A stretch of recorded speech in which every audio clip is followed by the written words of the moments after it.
Hello everyone, this is Adish. I'm a grade 10 student from Mumbai. So today's problem is days and month. This problem is again a cakewalk problem, and so the only prerequisite you need to know to be able to solve this problem is basic loops and arrays. So before I go over my solution for this problem, I encourage you to go to this URL and try to solve this problem on your own. And now I'll be explaining the problem statement and my solution for this problem. So in this problem, we are given an integer t, which represents the number of test cases. For each test case, we are given the number of days in a month and the day of the week, which is the first day of the current month.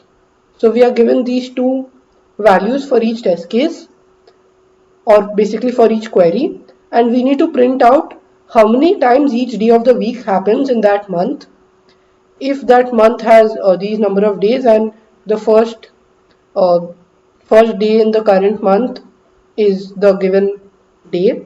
So for example, if the number of queries is 2, or basically the number of test cases is 2, and in the first test case if we are given 28 days starting with Monday, then it's clear that each day will occur 7 times, so our output will just be 7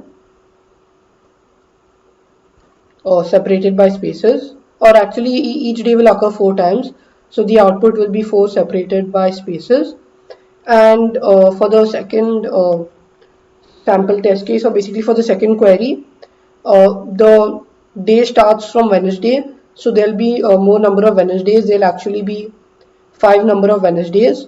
Then there'll also be 5 number of Thursdays, 5 number of Fridays, and 4 of each of the other days. You don't actually need to work out this by hand, but this is like an example which they have given.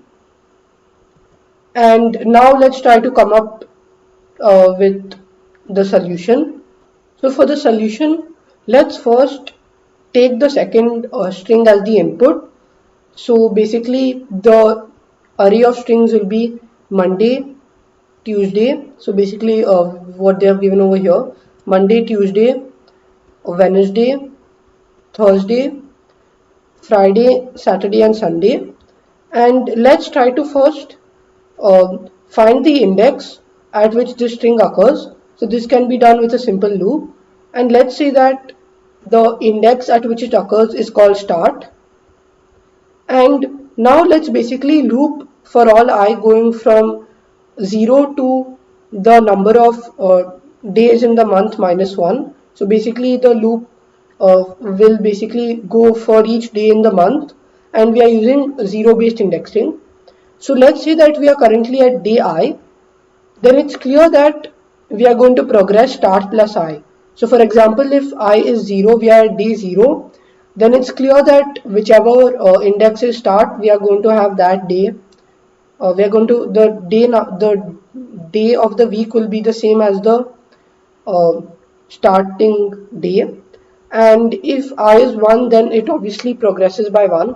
If I is 2, the days progress by 2. So that's why it's always going to be start plus I. And this is just modulo 7, or basically percentage 7, because it basically loops back. So for example, if the last day was Sunday and then after that it became Monday, so that's why 6 plus 1, so 6 plus 1 percentage 7 will give us 0, and that's why this works. We can just take modulo 7, and in this way we can get the ith day.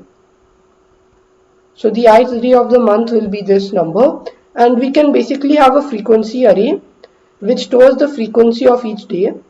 So we basically will, let's say that the frequency array is count. So we'll increase the count of the start plus I modulo 7 by 1. So count of start plus I modulo 7 will increase by 1.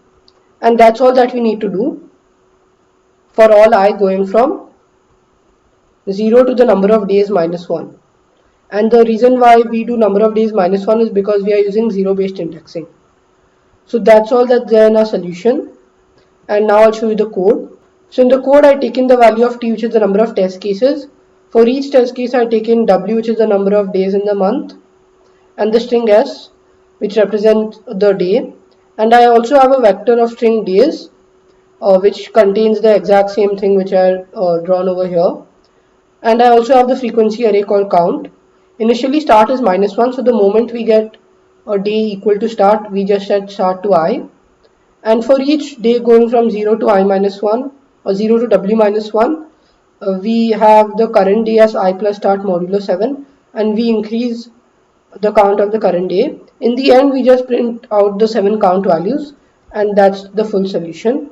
Also note that the time complexity of the solution is just the number of days in the month into the number of test cases. So that's about 30 into 10 cube, which is 3 into 10 to the power of 4, which easily works in 1 second.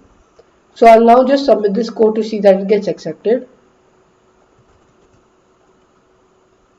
So as you could see, my code got accepted. If you like this video and my solution to this problem, don't forget to give it a thumbs up. Also, if you had any doubts, do leave them in the comment down below.